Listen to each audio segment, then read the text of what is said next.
नमस्कार, आप देख रहे हैं मनी गुरु। मैं हूं पल्लवी अरुण वर्मा। मौजूदा लाइफस्टाइल, बढ़ते तनाव के चलते समय से पहले रिटायरमेंट अब एक आम बात है, लेकिन आप में से कई लोग शायद इस बात से इत्तेफाक ना रखें।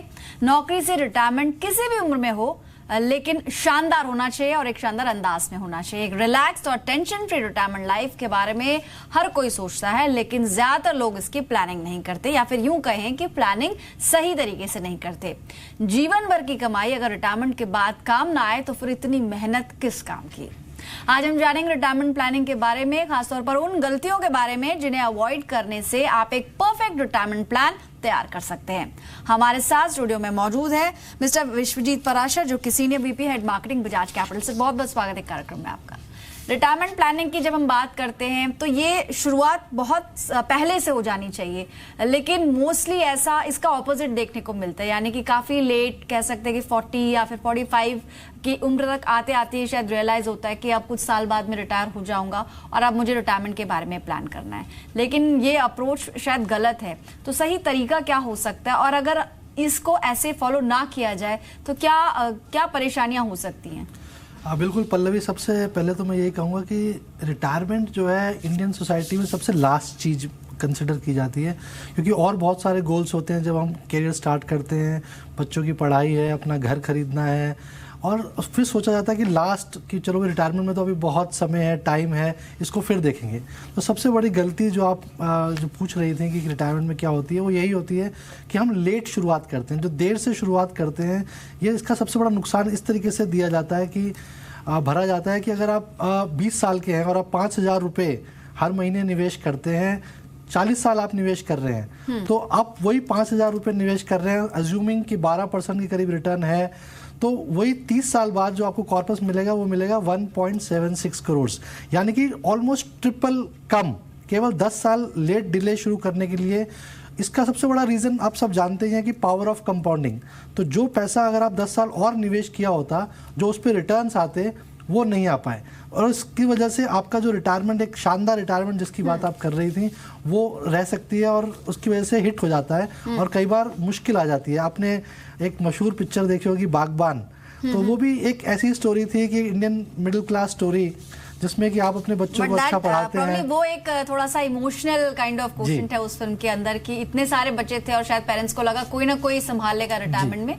लेकिन ये भी एक ट्रेंड हमने देखा है मेट्रो सिटीज में, कि आपने प्लानिंग की या फिर आपने प्लानिंग नहीं की, फॉर दैट मैटर, जिस फिल्म का आप एग्जाम्पल दे रहे हैं, इंडिविजुअल ग्रोथ पर ज्यादा लोग फोकस कर रहे हैं। फिर वो थोड़ा साइकोलॉजिकल इशू हो जाता है यहाँ पर कि आपके बच्चे क्योंकि शायद नौकरी की वजह से या पढ़ाई की वजह से या किसी और कारण की वजह से दूसरे शहर में सेटल होना पसंद करते हैं, और फिर अगर हम देखें तो एक ही फैमिली में 3 प्रॉपर्टीज या 4 प्रॉपर्टीज भी लोग बना रहे हैं। ये दूसरा ही टॉपिक हो जाएगा। लेकिन अगर अभी हम इस पर्टिकुलर टॉपिक की बात करें तो इन्फ्लेशन एक बहुत इंपॉर्टेंट फैक्टर है और बहुत इग्नोर्ड फैक्टर है, क्योंकि जो भी कॉर्पस आप जमा करें, जैसे आपने एग्जांपल दिया कि अगर आपने लेट शुरुआत की, अगर आपने 40 ईयर्स से सेविंग करना शुरू किया, तो शायद आपका जो कॉर्पस होगा वो थोड़ा छोटा होगा। इनफैक्ट अगर हम उसे कम उम्र से शुरू कर दें, यानी नौकरी की शुरुआत से अगर थोड़ी थोड़ी सेविंग की जाए, तो जो फाइनल कॉर्पस होगा रिटायरमेंट तक वो ज्यादा होगा। इसमें इन्फ्लेशन की क्या भूमिका है, और जब हम प्लान कर रहे हैं तो इन्फ्लेशन को क्यों जरूरी है उस पर फोकस करना या उसको इंक्लूड करना? बिल्कुल पल्लवी, आपने बिल्कुल सही चीज़ पकड़ी है, क्योंकि इन्फ्लेशन एक ऐसी चीज़ है जो आपकी सारे रिटायरमेंट की प्लानिंग को पूरा हिला सकती है। तो मैं जब रिटायरमेंट प्लानिंग की बात करता हूँ तो सबसे पहले तो ये है कि ये यंग लोगों के लिए, अगर आप ऑलरेडी रिटायर के आसपास हैं रिटायरमेंट के, तो फिर प्लानिंग में ज़्यादा स्कोप बचता नहीं है। तो रिटायरमेंट प्लानिंग वर्ड को जोड़ा जाता है नॉर्मली कि वो जो रिटायर होने वाला है या हो गए हैं, बट रिटायरमेंट प्लानिंग सही मायनों में जिनकी एज, जो जॉब स्टार्ट कर चुके हैं, करियर स्टार्ट कर चुके हैं, ये उनके लिए आइडियल है। तो वो अगर आप प्लानिंग करते हैं तो अच्छा है। इन्फ्लेशन आप जानते हैं कि आपकी जो परचेजिंग पावर है उसको कम कर देती है। इसको ऐसे समझें कि अगर आपके पास 1 लाख रुपया आज है, तो करीब 30 साल बाद उस 1 लाख रुपये की जो वैल्यू है वो केवल 13,000 रुपये रह जाएगी। तो आप जो 1 लाख से खरीद सकते हैं, आपके पास 30 साल बाद 13,000 रुपये की वैल्यू रहेगी। तो कितनी इन्फ्लेशन आपकी कितनी परचेजिंग पावर को कम कर सकता है। तो मेरे हिसाब से जब भी आप निवेश करें, आप रिटायरमेंट प्लानिंग का बनाएं, अगर प्लान बनाएं, तो उसके लिए आपको ये ज़रूरी है कि आप आज का जो खर्च है इन्फ्लेशन जोड़ के उस खर्च को बनाएं कि आपको कितना खर्च चाहिए होगा जब आप रिटायर होंगे, एक शानदार रिटायरमेंट की बात करें। तो इसके लिए मेरे हिसाब से अगर आप 30 साल के भी हैं और आपका आज का खर्च अगर 50,000 रुपये है, तो जब आप रिटायर होंगे तो आपको महीने में केवल 3.81 लाख रुपीज़ चाहिए होगा। अगर आपका आज का खर्च 50,000 रुपये महीने का, तो करीब 3.25 लाख रुपये आपको महीने में चाहिए, तब आपको जाके ये सेम लाइफस्टाइल आप मेंटेन कर पाएंगे। तो यही इन्फ्लेशन का सबसे बड़ा जो हिट करता है वो आपके कॉर्पस को ये करता है। और इसलिए जब भी आप निवेश करें, ये ज़रूर ध्यान दें कि क्या आपकी जो इन्वेस्टमेंट है वो इन्फ्लेशन बीटिंग रिटर्न्स दे रही है या नहीं दे रही है। सपोज आप खुश हो रहे हैं 7% में, लेकिन अगर इन्फ्लेशन ही 7% है तो आपकी नेट रिटर्न 0 है। तो आपको हमेशा देखना है जब भी आप रिटायरमेंट प्लानिंग करते हैं कि आपको इन्फ्लेशन को बीट कर रहा है, तभी आप एक अच्छा रिटायरमेंट प्लान बना पाएंगे। तो दो बातें, एक तो ये कि जितनी जल्दी आप शुरू कर सकते हैं उतनी जल्दी इसको प्लान करने की जरूरत है, और फिर इन्फ्लेशन को ध्यान में रखना होगा ताकि जो नेट आपके पास रिटर्न आएगा महंगाई के बावजूद भी आपके पास, जिसे कह सकते हैं कि जो आप नेट रिटर्न घर लेकर जाएंगे वो ज्यादा होना चाहिए। एक और इम्पॉर्टेंट फैक्टर है, इनफैक्ट जैसे हम शुरुआत करते हैं लेकिन गोल्स कई लोग सेट करते हैं, कुछ लोग बिना किसी गोल के प्लानिंग करते हैं। तो गोल सेटिंग कितनी इंपॉर्टेंट होती है रिटायरमेंट प्लानिंग के लिहाज से? बिकॉज ये तो हम थोड़ा बहुत एस्टिमेट कर पाते हैं, जैसे कि आपने कहा करंट लाइफस्टाइल के हिसाब से आप अंदाजा लगा सकते हैं, अगर इन्फ्लेशन को भी हम ध्यान में रखें कि तब मुझे कितनी रकम की जरूरत होगी, या मेरा मंथली अगर अभी खर्चा है 50,000 का है तो अगले 20 साल बाद मुझे कितनी रकम की जरूरत होगी। इसको जब हमें सेट करना है गोल को, कई बार कुछ अनरियलिस्टिक गोल्स भी होते हैं। Mostly what we have observe कि लोग अपने शॉर्ट टर्म गोल्स पर ज्यादा फोकस करते हैं। इमीडिएट 5 साल में या 3 साल में उनको किस चीज की रिक्वायरमेंट है, उसके अंदर गाड़ी या फिर कोई और लग्जूरियस और चीजें हो सकती हैं। तो गोल सेटिंग का क्या अपने आप में इंपॉर्टेंट रोल है? बिल्कुल, जैसे साइकोलॉजिस्ट भी कहते हैं कि अगर आपने अपना गोल लिखा नहीं है और आप तो चांसेस हैं कि आप अपना गोल अचीव भी नहीं कर पाएंगे। और मेरा ये बहुत ही मतलब मैं कई मीटिंग्स में भी ये कहता हूँ कि मैं जब भी जाता हूँ देखता हूँ कि बहुत पढ़े लिखे लोग हैं, अच्छे जॉब्स कर रहे हैं, लेकिन उसमें भी 10 में से 8 लोगों ने अपनी रिटायरमेंट प्लानिंग नहीं करी होती है। तो गोल जब आपने सेट ही नहीं किया तो अचीव करना एक मुश्किल हो जाता है। तो जैसा कि आपने बताया कि अभी 50,000 रुपये अगर आपका आज का खर्च है, तो 30 साल बाद मैंने आपको बताया 3.81 लाख रुपीज आपको हर महीने चाहिए। तो 3.81 लाख आपको हर महीने चाहिए, तो उसके लिए आपको आज से प्लानिंग करनी पड़ेगी। तो कितना कॉर्पस चाहिए आपको जब आप रिटायर होंगे 60 साल में? तो उस अगर आपको 3.81 लाख महीना चाहिए तो आपको एक कॉर्पस अमाउंट इन्फ्लेशन के साथ जोड़ी जाएगी, और उस इन्फ्लेशन उस अमाउंट को अचीव करने के लिए आपको हर महीने कितना निवेश करना है ताकि आप उस कॉर्पस को अचीव कर पाएं। तो ये सारी प्लानिंग के तहत आती है। अगर आप प्लान नहीं है तो आप मोस्ट लाइकली चांसेस हैं कि आप खो जाएं। ये उसी तरह है कि आप किसी शहर में जा रहे हैं और आपके पास नक्शा नहीं है तो आप खो सकते हैं, भटक सकते हैं और अपने गोल, और फिर आपको गलत एडवाइस देने वाले बहुत होंगे, बिकॉज एज वी से एडवाइस इज ऑलवेज फ्री। चलिए खैर, यहाँ पर 2 इंपॉर्टेंट बातें एक्सपर्ट ने बताई। एक तो अगर आपने लेट शुरुआत की और अगर आपने अपने हर गोल पर ज्यादा ध्यान नहीं दिया तो फिर प्रॉब्लम हो सकती है रिटायरमेंट के बाद, यानी कि चाहे फिर वो शॉर्ट टर्म का गोल हो, मीडियम टर्म का गोल हो 3 से 5 साल का, या फिर लॉन्ग टर्म प्लानिंग जिसमें हम रिटायरमेंट को शामिल कर रहे हैं, थोड़ा प्रैक्टिकल होकर चलना पड़ेगा और आगे की सोचते हुए आपको ध्यान में रखना है। जहां तक इन्फ्लेशन की बात है, एग्जाम्पल दिया तुम्हारे एक्सपर्ट ने, तो आपको बता दें एक एग्जाम्पल मात्र से कि अगर 7% की भी इन्फ्लेशन दर है, अगर अभी जो 1 लाख रुपए है उसकी वैल्यू अगले 30 साल में लगभग 13,000 रुपए होगी। तो आप समझ सकते हैं कि अगर आपने अभी से अपनी प्लानिंग की शुरुआत नहीं की तो रिटायरमेंट के समय में काफी दिक्कत का सामना करना पड़ सकता है। एक और इम्पोर्टेंट बात, अलग अलग इन्वेस्टमेंट ऑप्शंस की हम बात कर रहे थे, तो सर ये जहां तक पीएफ का सवाल है, क्योंकि अब कई लोग पीपीएफ भी खोलते हैं जो सैलरीड नहीं है, इट्स फॉर एवरीवन।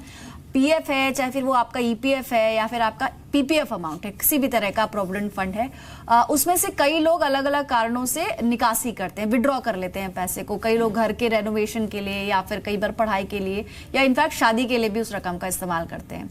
आप एज एन एक्सपर्ट क्या सजेस्ट करेंगे? पीएफ मनी को बिल्कुल नहीं छूना चाहिए, क्या करना चाहिए? जी बिल्कुल, ये अगर जिस तरीके से ये प्रोडक्ट बनाया है गवर्नमेंट ने, क्योंकि इंडिया में गवर्नमेंट सिक्योरिटी नहीं है, रिटायरमेंट सिक्योरिटी नहीं है जब आप रिटायर हो जाते हैं, तो ये प्रोडक्ट इसीलिए बनाया गया है कि जब आप रिटायर हो जाएं तो ये उसी के लिए है। अगर आप इसको बीच में निकालते हैं तो कई बार पहले गवर्नमेंट इंकरेज भी नहीं करती थी कि आप इस पैसे को निकालें और लॉक इन में पड़ा रहे तो ज़्यादा अच्छा, थोड़ी मुश्किल आए निकालने में। तो इसका आइडिया यही था कि क्योंकि हम छोटे गोल्स पे, जैसा कि हमने बताया कि बच्चों की शादी के लिए या घर के लिए वो पैसा निकाल लेते हैं और फिर रिटायरमेंट आपकी ठंडे बस्ते में पड़ जाती है, तो उसी चीज़ को कंट्रोल करने के लिए अंटिल अनलेस कोई प्रायोरिटी ना दे रिटायरमेंट को, तो ये शायद इस तरह की गलतियां होना आम है। बिल्कुल, ये बहुत बड़ी गलती है अगर आप अपने प्रोविडेंट फंड से पैसा निकाल रहे हैं और अपने रिटायरमेंट को आप बिल्कुल, और सबसे बड़ी बात यह है कि आजकल बिकॉज ऑफ मेडिकल फैसिलिटीज आप 60 साल के बाद 20, 25, 30 साल जिंदा रहने वाले हैं। तो ये भी एक बहुत लंबी फेज है लाइफ की जब आपको अपना एक्सपेंसेस बेयर करना है। तो अगर आपने ये इसको ऐसे निकाल लिया तो ये एकमात्र ऑप्शन ऐसी है जो आपको बिल्कुल टच नहीं करनी चाहिए। कोशिश करें कि इसे बिल्कुल बहुत ज्यादा इमरजेंसी ना, और बेटर आपके पास होगा कि आप और विकल्प तलाश लें। बाकी जो मेरे हिसाब से तो भूल जाना चाहिए कि आपने कभी ऐसा पैसा जोड़ा भी है, और इस सिर्फ रिटायरमेंट में जाके देखना चाहिए। हालांकि ऐसे बहुत लोग मिल जाएंगे आपको जो पीएफ के पैसे से घर बनाते हैं। चलिए खैर, आपने मेडिकल इंश्योरेंस की बात की, कई बार इसको भी प्राथमिकता नहीं दी जाती है और शायद बीमारी का इंतजार करते हैं कि जब बीमार हो जाएंगे तब देख लेंगे। लेकिन अगर हम कम उम्र में ले लें मेडिकल इंश्योरेंस तो क्या प्रीमियम भी कम होंगे, तो ज्यादा फायदा रहेगा? बिल्कुल सही बताया आपने कि अगर हम जल्दी उम्र में मेडिकल इंश्योरेंस लेते हैं तो सबसे बड़ा फायदा है कि आपको प्रीमियम कम देना पड़ता है। और इसमें अगर आप 2-3 साल बाद, क्योंकि यंग एज में बीमारी होने के चांसेस कम होते हैं, तो प्री एग्जिस्टिंग डिजीज हैं वो भी कवर्ड हो जाती हैं, और अगर मान लो आपको डिजीज कभी बीच में आई भी तो वो भी आपको कवर्ड हो जाएगी। अगर आप नॉर्मली जो देखा गया है कि लोग सोचते हैं कि मैं जिस कंपनी में काम कर रहा हूँ तो मेरे को वहाँ से कवर मिल रहा है तो मुझे क्या ज़रूरत है, बट कभी जब आप कंपनी छोड़ेंगे और उस टाइम पे जब आप मेडिक्लेम लेने जाएंगे तो वो ना केवल मुश्किल हो सकती है और एक बहुत महंगा प्रीमियम आपको देना पड़ेगा। और आपके रिटायरमेंट के लिए ये सबसे, अगर आप हॉस्पिटलाइज हो गए तो आपकी सारी फाइनेंशियल प्लानिंग गड़बड़ा सकती है, क्योंकि आजकल के जो हॉस्पिटलाइजेशन के एक्सपेंसेस हैं वो अपने आप में 5 स्टार होटल्स की तरह काम वर्क करते हैं, और जो काइंड ऑफ बिल्स जो आपको देने पड़ते हैं तो आपकी पूरी फाइनेंशियल प्लानिंग हिल सकती है।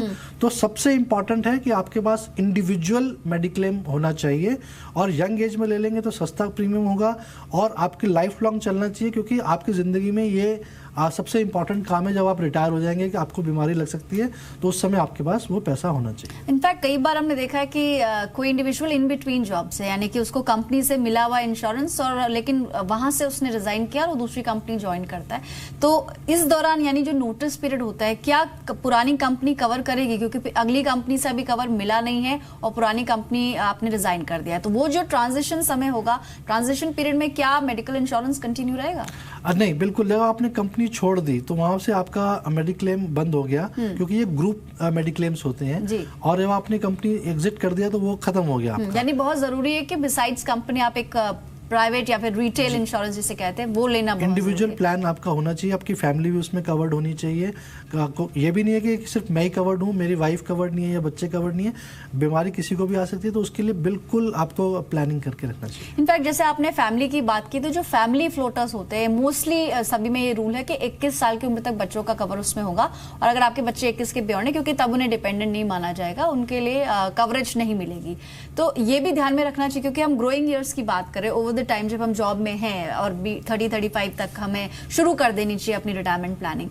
तो इसको आप कैसे समझाएंगे कि आप अपनी प्लानिंग तो कर ही रहे हैं, बट फैमिली को सिक्योर करना बहुत जरूरी है। एंड देन फिर मैं टर्म प्लान के ऊपर भी आऊंगी। मेडिकल इंश्योरेंस सिर्फ आपके लिए नहीं, आपके फैमिली के लिए भी उतना ही इंपॉर्टेंट है। एंड आपने जैसे कहा कि रिटेल प्लान जरूर आपका एक होना चाहिए, ताकि अगर आप जॉब चेंज कर रहे हैं या जॉब छोड़ रहे हैं तो किसी भी तरह की परेशानी ना आए। बिल्कुल पल्लवी, जैसा आपने बताया, जब आप हॉस्पिटल में, चाहे आपके नियर एंड डियर है, आप खुद हैं या आपकी वाइफ है या बच्चे हैं, तो बिल तो अगर आप ही दे रहे हैं तो पैसा तो आपका जा ही रहा है, तो वो आपकी फाइनेंशियल प्लानिंग को हिला सकता है। वो ऐसा नहीं है कि हॉस्पिटल में अगर आपका बच्चा है तो फीस कम होगी या आप होगे तो ज़्यादा होगी, तो फीस तो आप भर ही रहे हैं और सारे बिल्स आपको भरने ही हैं, तो आपकी पूरी फैमिली किसी भी हद तक कवर्ड होनी चाहिए, 110% कवर होनी चाहिए। और आजकल टॉपअप्स भी मिलते हैं, अगर आप 3 लाख का प्रीमियम भी लेके चल रहे हैं तो उसमें 5 लाख का आपको टॉपअप मिल जाएगा, 10 लाख का टॉपअप मिल जाएगा, जो बहुत सस्ते दामों में मिल जाते हैं। तो ये बहुत ज़रूरी है कि आजकल की मेडिकल लाइफस्टाइल देखते हुए, लोगों का जो लाइफस्टाइल बन गया है आजकल, उसको देखते हुए बहुत सारी बीमारियां जल्दी कैच कर रही हैं। तो कैंसर जैसी बीमारियां भी आ गई हैं, तो आपको किसी भी अलग से कह सकते हैं कस्टमाइज प्लान प्लान्स आ रहे हैं, हार्ट के पेशेंट्स के लिए स्पेसिफिक प्लान्स मौजूद हैं, कैंसर पेशेंट्स के लिए अलग। इनफैक्ट अब डेंगू के को लेकर भी कई कंपनीज है, अपोलो म्यूनिक ने एक प्लान लॉन्च किया है। तो इस तरह के जो प्लान्स हैं, क्योंकि ये चीजें बार बार हो रही हैं, हम देखते हैं कि एक सीजन इनफैक्ट हो चुका है कि आप देखते हैं अगस्त से लेकर अक्टूबर के बीच में बहुत सारे डेंगू के केसेस आपको दिल्ली एनसीआर के अंदर देखने को मिलते हैं। तो इन सब चीजों को ध्यान में रखते हुए इवन इंश्योरेंस कंपनीज भी कुछ ना कुछ नया करने की कोशिश कर रही हैं। तो क्योंकि आपने कहा बहुत कम इसका प्रीमियम होगा, बहुत ज्यादा प्रीमियम चार्ज नहीं होगा, तो ऑफलाइन और ऑनलाइन दोनों ही सूरतों में क्या बहुत कम प्रीमियम के प्लान मिल जाएंगे? देखिए बिल्कुल, ऑनलाइन जब आप जाते हैं तो नेचुरली इसमें कुछ जो ब्रोकर के कमीशंस होते हैं वो थोड़े कम हो जाते हैं, बट आपने क्या राइट प्लान चूज किया है, क्या आपने राइट अमाउंट चूज करी है, ये भी एक बहुत इंपॉर्टेंट रोल है। कई बार आप गलत कंपनी में इंश्योरेंस ले लेते हैं, फिर आपको क्लेम में प्रॉब्लम आ सकती है। तो आपका अगर एडवाइजर है तो वो आपको हेल्प करेगा इमरजेंसी में, और ये सबसे इंपॉर्टेंट हेल्प होती है जब एक एडवाइजर, अगर आप हॉस्पिटलाइजेशन में है तो आपके पीछे कोई आपका एडवाइजर आपको क्लेम दौड़ाने के लिए भागा दौड़ी कर रहा है और आपको हेल्प कर रहा है कि कैशलेस हो जाए ताकि आपको कोई प्रॉब्लम ना है। तो मेरे हिसाब से प्रीमियम थोड़ा बहुत इधर उधर फर्क पड़ता है, बट इंपॉर्टेंट है कि अगर आप एडवाइजर, कोई पार्टनर, फ्रेंड आपके साथ है तो वो ज्यादा हेल्पफुल रहता है। ऑलराइट, इनफैक्ट इमरजेंसी की हम बात कर रहे हैं, फिर वो इमरजेंसी मेडिकल इमरजेंसी भी हो सकती है या किसी और तरह का खर्चा अचानक से परिवार में हो जाए। इमरजेंसी के लिए कैसे प्लानिंग करेंगे? क्योंकि अगर कोई यंगस्टर है और उसने जॉब की शुरुआत अभी साल या 2 साल पहले की है, तो वो अपनी इमरजेंसी की प्लानिंग कैसे करेगा? और आमतौर पर एक्सपर्ट्स कहते हैं कि आप कुछ रकम अकाउंट से अलग रखिए या फिर आप 2 अकाउंट्स रख लीजिए। कैसे इसको आप प्लान करेंगे? इंप्लीमेंट कैसे होगी इमरजेंसी प्लानिंग? देखिए, इसका सिंपल थंब रूल होता है फाइनेंशियल प्लानिंग में, जो हम कहते हैं कि अगर आप कंटिजेंसी प्लानिंग और इमरजेंसी कंटिजेंसी कभी भी आ सकती है, तो उसके लिए आपका सारा प्लान ना हिले, आपको जो इन्वेस्टमेंट अमाउंट्स है वो लगी रहें, तो आपका जो 6 मंथ्स के एक्सपेंसेस हैं वो आपके बैंक अकाउंट में होने चाहिए, कैश लिक्विड, जो आप जब चाहे उसे निकाल या सकें। किसी लिक्विड फंड में रखें। जी, लिक्विड फंड में या बैंक अकाउंट में भी रख सकते हैं, ताकि जब आप चाहें उस पैसे को निकाल सकें। वो 6 मंथ्स तक का फंड बनाने में कितना टाइम लगेगा? बिकॉज जैसे मैंने कहा, अगर कोई साल भर पहले जॉब करना शुरू किया है किसी ने और यंग है, तो वो 6 मंथ्स का प्लान बनाने तक उसके खर्चे भी शुरुआत में बहुत होंगे, और फिर जब नई नई सैलरी जब आती है अकाउंट के अंदर, तब ये सब चीजों की समझ नहीं होती है और तब आप अपने पर बहुत सारा स्पेंड करना चाहते हैं। तो एक तो ये कि इसकी प्रायोरिटी कैसे इसको सेट करेंगे, कैसे समझेंगे कि हाँ ये आने वाले समय में, बिकॉज उसे कोई भी शख्स यही कहेगा अगर वो 20 से 25 साल की उम्र का है कि अभी तो मैंने जॉब करना शुरू किया है, मैं अभी से रिटायरमेंट प्लानिंग के बारे में क्यों सोचूं, फिर मेरे लाइफस्टाइल का क्या होगा? तो ये कैसे चेंज हो सकता है? बिल्कुल पल्लवी, रिटायरमेंट प्लानिंग की तो अक्सर लोग नहीं सोचते। मैंने कहा आप 20 साल की बात कर रहे हैं, लोग 30 साल, 35 साल, 40 साल तक भी लोग सोचते हैं कि अभी बाद में करेंगे। तो ये सबसे बड़ा माइंडसेट का गेम है कि आप उसको, जब तक आप उसको प्रोक्रेस्टिनेट करते रहेंगे, टालते रहेंगे, तो ये एक बड़ी समस्या बनती रहेगी। और इंडिया ऐसे कंट्री में जहाँ पे आपको सिक्योरिटी नहीं मिल रही है, तो ये एक बहुत बड़ा अपनी लाइफ के साथ खिलवाड़ है। तो मेरे हिसाब से एक माइंडसेट इशू है, इसमें और अवेयरनेस लाई जानी चाहिए। जो यंग लोग हैं, जो 20 साल 25 साल के हैं, वो नेचुरली बाइक्स खरीदना चाहते हैं, कार्स खरीदना चाहते हैं, बट अगर आप प्लानिंग कर रहे हैं, सिर्फ रिटायरमेंट प्लानिंग की बात नहीं है, किसी कैसी भी तरीके से आप लाइफ में जीना चाहते हैं, आपको 6 महीने का अपना महीने का खर्च जो आपका होता है उसको अलग रख देना चाहिए। उसके बाद आपको और चीज़ों के बारे में सोचना चाहिए। तो ये फर्स्ट स्टेप है। तो जो कुछ नॉर्मल स्टेप्स होते हैं फाइनेंशियल प्लानिंग के, वो यही है कि आप कंटिजेंसी के लिए 6 महीने का फंड जोड़ के रखें, मेडिक्लेम लें, उसके बाद आप इन्वेस्टमेंट्स करें या किसी गोल्स के लिए आप अपनी तरफ दिमाग लगा सकते हैं। बट सबसे पहले ये मैंडेटरी समझ लें इसको, क्योंकि ये जीवन में कभी भी आपके प्रॉब्लम किसी को भी आ सकती है। यानी इमरजेंसी का वेट ना करें। आपने बहुत सारे टिप्स अभी तक दिए, एक बार क्विकली उसका रिकैप देख लेते हैं कि अगर आप रिटायरमेंट प्लानिंग का अब तक आपने नहीं सोचा है तो फिर समय है कि आप रिटायरमेंट प्लानिंग कर लें। सबसे पहली चीज जो आपको याद रखनी है वो ये कि जितनी देर से आप शुरुआत करेंगे तो आपको दिक्कत होगी और आपका जो कॉर्पस होगा वो भी बहुत कम होगा। तो जितनी जल्दी हो सके रिटायरमेंट प्लानिंग की शुरुआत कर दें। देर से करना घातक हो सकता है क्योंकि इन्फ्लेशन, इसको आपको ध्यान में रखना है। आमतौर पर ज्यादातर इन्वेस्टर्स ये करते हैं कि जो कीमतें बढ़ रही हैं उस पर ध्यान नहीं देते, लेकिन आपको ये रियलाइज करना होगा कि अभी जो कीमतें आप पे कर रहे हैं किसी भी गुड्स या सर्विसेज की, अगले 30 साल में उसकी कीमत बढ़ने वाली है। इंपॉर्टेंट बात एक्सपर्ट नहीं कि पीएफ का अकाउंट बिल्कुल ना छुएं, हो सके तो उससे उसकी रकम का इस्तेमाल ना करें क्योंकि ये आपका रिटायरमेंट का कॉर्पस है। यानी कि जब आप नौकरी छोड़ने के बाद घर पर बैठे होंगे अपने, तो आप उस रकम का इस्तेमाल सही ढंग से कर सकें, फिर आप हॉलीडेज भी प्लान कर सकते हैं और अपनी फैमिली को समय भी दे सकते हैं। मेडिकल इंश्योरेंस, इसमें देरी की तो ज्यादा प्रीमियम चुकाना पड़ेगा। बीमारी का इंतजार ना करें, जितनी जल्दी हो सके अपने लिए मेडिकल इंश्योरेंस खरीदें। अगर आप सिंगल हैं तो अपने लिए इंडिविजुअल प्लान ले सकते हैं, अदरवाइज फैमिली के लिए फैमिली फ्लोटर पॉलिसीज भी मौजूद हैं। इमरजेंसी की तैयारी बहुत जरूरी है। धीरे धीरे करके एक साथ शायद 6 महीने की सैलरी जुटाना बहुत मुश्किल साउंड करता है, लेकिन थोड़ा थोड़ा करके आप 6 मंथ्स के लिए अपनी सैलरी इकट्ठा कर सकते हैं, ताकि किसी भी तरह की इमरजेंसी में आप उसे फॉलो कर सकें। इनफैक्ट इमरजेंसी की बात करी हमने, लेकिन कई लोग अर्ली रिटायरमेंट भी प्लान करते हैं। तो विश्वजीत सर, जो अर्ली रिटायरमेंट की जहां तक बात है, क्योंकि अलग अलग आप क्रिएटिव फील्ड्स भी मौजूद हैं और बहुत लोग अपने पैशन को अपने प्रोफेशन बनाना चाहते हैं, और काफी लोग ऐसे भी होंगे जो 40-45 में प्लान करते हैं कि अब वो फुल टाइम नहीं बल्कि पार्ट टाइम जॉब करेंगे, और जो समय बचेगा उसके लिए वो कुछ और, जैसे मैंने कहा, क्रिएटिव फील्ड्स की तरफ देखते हैं। ऐसे में फाइनेंसेस अच्छे शेप में होने चाहिए, फाइनेंसेस परफेक्ट होने चाहिए, अदरवाइज आप ये शायद ना कर पाए। ऐसे लोगों के लिए क्या सजेस्ट करेंगे आप? देखिए पल्लवी, इसमें मेरे विचार थोड़े से डिफरेंट है। जो लोग भी जॉब्स करते हैं, थोड़ा स्ट्रेस होता है और हर रोज़ सोचते हैं कि ये मैं कुछ ऐसी जगह ढूंढूं, कोई सी फार्म हाउस में जाके अपना एक घर हो, कुछ काम ना करना पड़े, आराम से घूमेंगे, पेंटिंग करेंगे, तो ये अच्छा लगता है सुनने में। लेकिन अगर रियल टर्म्स में देखें तो अगर आप 1 महीना भी जाके अगर रहने लगें तो आप बोर हो जाएंगे। तो मेरे हिसाब से अगर आप जल्दी रिटायरमेंट की बातें सोचते हैं और आपके पास कोई बिजी का प्लान नहीं है कि आप अपने आप को कैसे बिजी रखेंगे, तो ये अपना एक ख्याल है जो बहुत अच्छा लगता है, क्योंकि हम बिजी हैं। लेकिन मेरे हिसाब से अगर आप अर्ली रिटायरमेंट भी सोच रहे हैं तो आपको बहुत ही ज़रूरी है कि आप अपनी फाइनेंशियल प्लानिंग बहुत ही दुरुस्त रखें, ताकि जब आप रिटायर हो जाएं तो उसके बाद आप, हो सकता है कि जो आपने प्लान सोचे हो वो आज आपको सुनने में अच्छे लगते हो, जब एग्जीक्यूट करने जाएंगे तो कुछ समस्या आ सकती हैं। तो आपको अपनी जो महीने के एक्सपेंसेस हैं इस तरीके से प्लान करनी है कि 70, 60, 70, 75 साल तक आपके पास वो पैसा आपको मंथली मिलता रहे, ताकि आपकी लाइफ में आपका लाइफस्टाइल मेंटेन रहे। पर मैं इस पे कुछ ऐड करना चाहूंगी। आपने कहा कि आप बोर हो जाएंगे 1 महीने के लिए, लेकिन शायद हर किसी के साथ ऐसा ना हो। क्रिएटिव फील्ड से मेरा मतलब था, कई लोग इनफैक्ट प्रैक्टिकल लाइफ में मैं कह रही हूँ कि कॉर्पोरेट लाइफ में थे, लेकिन उन्होंने part time is in early retirement लिया और अब ऑफिस में समय कम देते हैं, लेकिन अपनी हॉबी, चाहे फिर वो वाइल्ड लाइफ फोटोग्राफी है जिसमें आप एक्टिव हैं, आप उसमें बैठे नहीं रिसोर्ट के अंदर, यू आर एक्चुअली वेटिंग कोई रैंडम शॉट आपको मिल जाए। साथ ही राइटिंग और ब्लॉगिंग, ये काफी इमर्ज हो रहा है एज अ क्रिएटिव प्रोफेशन, और इसमें से लोग पैसा भी कमा रहे हैं। तो सिर्फ उन हॉबीज की मैं बात नहीं कर रही हूँ जिसमें पैसा नहीं मिलेगा, हम अर्निंग्स की बात कर रहे हैं। लेकिन अर्ली रिटायरमेंट का वो रिस्क लेना कि आपकी अब सैलरी फिक्स अकाउंट में नहीं आएगी और आपको फ्रीलांसिंग के जरिए कुछ रकम मिल पाएगी, यानी पॉकेट मनी जिसे आप समझ सकते हैं। तो अगर अर्ली रिटायरमेंट का कोई प्लान कर रहा है और उसके लिए कैसे अपनी प्लानिंग करेगा, कंटिजेंसी फंड एक अलग चीज है, लेकिन इसमें एसेट एलोकेशन की कितनी भूमिका है? बिकॉज बहुत सारे लोग हैं, अब हम देख रहे हैं SIP, जैसे हम देख रहे हैं अकाउंट्स बढ़ रहे हैं और लोग इन्वेस्टमेंट कर रहे हैं। तो इक्विटी मार्केट लोग अब धीरे धीरे आ तो रहे हैं उस तरफ, भले ही म्यूचुअल फंड्स के जरिए, लेकिन इन्वेस्टमेंट बढ़ रहा है। बहुत सारे लोग अभी तक नहीं करते थे इन्वेस्टमेंट और केवल फिक्स डिपॉजिट एकमात्र समझते थे कि एक ऑप्शन हो सकता है, या ज्यादा से ज्यादा गोल्ड में आप थोड़ा बहुत निवेश कर लीजिए। लेकिन एसेट एलोकेशन अगर गलत हो गई, ज्यादा कम पैसा इक्विटी में डाला, इक्विटी में पैसा डाला ही नहीं, तब क्या कोई गड़बड़ी हो सकती है? बिल्कुल पल्लवी, इसमें सबसे बड़ा एग्जाम्पल ये है कि हमारे पोर्टफोलियो का जो सक्सेस है, कि उसमें एक सक्सेसफुल पोर्टफोलियो क्या हो, उसमें 91% चांसेस हैं कि आपकी एसेट एलोकेशन सही होनी चाहिए। जो आपके सुनने वाले हैं, कई बार कुछ ये जार्गन भी लगता है कि ये एसेट एलोकेशन क्या है।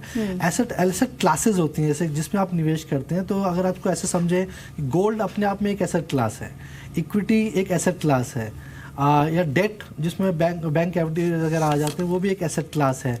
तो आर्ट, कुछ लोग आर्ट में भी निवेश करते हैं, वो भी एक एसेट क्लास है। कमोडिटीज़ में निवेश करते हैं, रियल एस्टेट भी एक एसेट क्लास है। तो अब आपका जो पोर्टफोलियो है, इसमें क्या राइट एसेट एलोकेशन हो ताकि आपको सक्सेसफुल मिले, पोर्टफोलियो का रिटर्न्स मिले। तो कोई स्कीम आपको रिटर्न्स नहीं दे सकती अच्छे अगर आपने सही एसेट क्लास में नहीं है। सपोज आप इक्विटी मार्केट में आपने निवेश किया हुआ है और आपके पास 10 साल 15 साल है, तो आपने कौन सी स्कीम में लिया हुआ है वो इतना इंपॉर्टेंट नहीं है। आप ठीक है, आप कोई किसी स्कीम में 12% रिटर्न आई है, किसी में 15 आई है, तो वो वेरी कर सकता है। लेकिन अगर आप इक्विटीज़ में इन्वेस्टेड हैं तो वो एक सक्सेसफुल स्ट्रैटेजी हो सकती है। तो एक एज अ फाइनेंशियल प्लानिंग हम बोलते हैं कि आपकी एसेट एलोकेशन डाइवर्सिफाइड होनी चाहिए। वॉरेन बफेट जो वर्ल्ड के टॉप इन्वेस्टर माने जाते हैं वो भी ये कहते हैं कि don't put all your eggs in one basket. तो ऐसा नहीं है कि अपना 100 के 100 रुपये आपने रियल एस्टेट में लगा दिया, मान लो रियल एस्टेट जैसे अभी आप देख रहे हैं आजकल काफ़ी अच्छी रिटर्न्स नहीं आ रही हैं, तो आपका पैसा डूब सकता है। तो आपने कहाँ लगाया था, कौन सी स्कीम में लगाया था, वो सेकेंडरी हो गया। तो इम्पॉर्टेंट है कि आप अपने पोर्टफोलियो को डाइवर्सिफाई करें, तो थोड़ा पैसा इक्विटी में, थोड़ा डेट में या थोड़ा कैश में भी रखें ताकि एक डाइवर्सिफाइड पोर्टफोलियो बने। और एक थंब रूल, अगर आपके पास समय है 10 साल 15 साल, तो इक्विटी एक ऐसी एसेट क्लास है जिसको आप मिस नहीं कर सकते हैं, जिसमें एक अच्छे इन्फ्लेशन बीटिंग रिटर्न्स आ सकते हैं, तो उसको जरूर कंसिडर करें। और हमारा थंब रूल ये रहता है कि 100 minus your age can be put in equity. Suppose आप 50 साल के हैं, तो अगर आपके पास 100 रुपये हैं तो 50 रुपये आप आराम से इक्विटीज़ में निवेश कर सकते हैं। कौन सी स्कीम में है वो आपके फाइनेंशियल प्लानर या इन्वेस्टमेंट एडवाइजर आपकी मदद कर सकते हैं, बट आप सही एसेट क्लास में इन्वेस्टेड हैं, वो बहुत जरूरी है। इक्विटी में अगर आपने पार्टिसिपेट नहीं किया तो फिर आपकी बस मिस हो जाएगी और फिर बाद में आपको पछतावा हुआ कि आपके रिटर्न्स इतने कम क्यों हैं। जब हम पूरे पोर्टफोलियो की बात कर रहे हैं तो इसमें टर्म प्लान का जिक्र आना बहुत जरूरी है। हमने मेडिकल इंश्योरेंस की बात की, लेकिन जहां तक लाइफ इंश्योरेंस का सवाल है, ट्रेडिशनल प्लान्स भी मौजूद हैं, टर्म प्लान्स भी मौजूद हैं। दोनों का फर्क अगर क्विकली आप बता पाएं, और इंपॉर्टेंट रिटायरमेंट प्लानिंग में क्या क्या चीजें आप होनी चाहिए। बिल्कुल, जैसे आपने बताया इंश्योरेंस भी हमारे देश में अभी अवेयरनेस काफ़ी कम है, लेकिन जब से प्राइवेटाइज कंपनीज आई हैं तो इंश्योरेंस कंपनीज ने भी काफ़ी एडवर्टाइजिंग करी है और ये लोगों को समझ में आने लगा है कि एक टर्म प्लान होना चाहिए। तो मेरे हिसाब से जो आपकी जितनी भी एनुअल इनकम है, सपोज आपका 10 लाख का पैकेज है, तो as a thumb rule 10 times of your annual package should be your, मतलब इतने का आपका बीमा होना चाहिए। तो 1 करोड़ रुपए का आपके पास बीमा होना चाहिए, ताकि अगर आपको कुछ हो जाता है और आप अगर सपोज आप घर में आप अकेले कमाने वाले हैं और आपकी फैमिली आप पे डिपेंड है, तो वो 1 करोड़ रुपया हम उसको निवेश कर देंगे। जब अगर उनको मिल जाएगा तो उससे आपको जो रिटर्न्स आएंगे उससे आपकी फैमिली का खर्चा चल सकता है। तो फाइनेंशियल प्लानिंग में हम सबसे इंपॉर्टेंट यही कहते हैं कि सबसे पहले आपका इंश्योरेंस होना चाहिए और आपका मेडिक्लेम होना चाहिए, उसके बाद आप निवेश करने की सोचें, क्योंकि ये आपकी सारी प्लानिंग को हिला सकता है। Investment start with insurance. सबसे पहले तो लाइफ इंश्योरेंस ले लीजिए, फिर आप समय रहते मेडिकल इंश्योरेंस लें ताकि कोई दिक्कत ना आए। बहुत सारे टिप्स यहाँ पर एक्सपर्ट ने बताया, लेकिन समय इतना ही है। फिलहाल प्रोग्राम को यहीं रोकेंगे। Thanks a lot Vishwajeet sir, आपने समय निकाला और बात की हमसे। एक ब्रेक के लिए यहाँ पर रोकेंगे, लेकिन ब्रेक के बाद सब खबरों का सिलसिला लगातार जारी है। आप देखते रहिए जी बिजनेस। नमस्कार।